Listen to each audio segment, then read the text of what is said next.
I'm Jordan Womack. I'm one of the producers on Team 1, the team that makes StarCraft 2. So Blizzard fans have a long history of creating their own content using our tools and assets after we've released the game and made the tools accessible to the public. Arcade is a dedicated space for those creators to show off their games, to reach out and interact with fans of their games, to get feedback, and to continue pursuing making their vision available to a bunch of players. For players, it's a place to go to always find something new.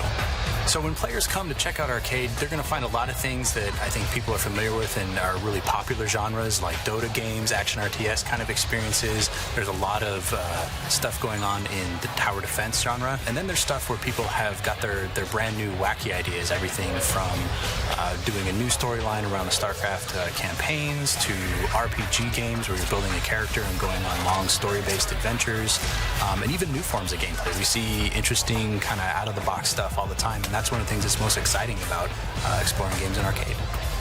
So the community around Arcade is a really dedicated group of people. They spend a ton of time crafting their ultimate creation and bringing their vision out to share with both other creators who are super engaged in the tools and the excitement of making their visions come to life, and the players. We find that players who are engaged with Arcade games can spend hundreds and hundreds of hours in a week playing with some of this custom content. I'm really excited to announce that with StarCraft's patch 2.1 coming later this year, we're actually making all of Arcade completely free to anyone. You don't even need to own a copy of StarCraft. You just download the game, grab your Starter Edition account, and go to town, and all the content in Arcade is free for everyone.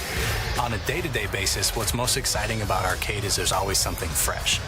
With genres that you've seen a lot of games in, something like tower defense, people are still coming up with new ways to riff on that, new ideas to push the boundaries there.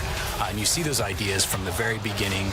They can be kind of rough, but very interesting, and people remix that. They grab each other's ideas and they make the next cool thing and the next cool thing, and the community kind of keeps up with that and keeps pushing it forward. So that's why I love playing in Arcade. As for the future, I think the next big thing I'm super looking forward to is opening Arcade to the public, making it free to anyone who wants to come and check it out. I think this is really exciting, not only because there's more people for me to play with, but for the creators who spent so much time and energy making cool new content, they can now reach the world through our platform.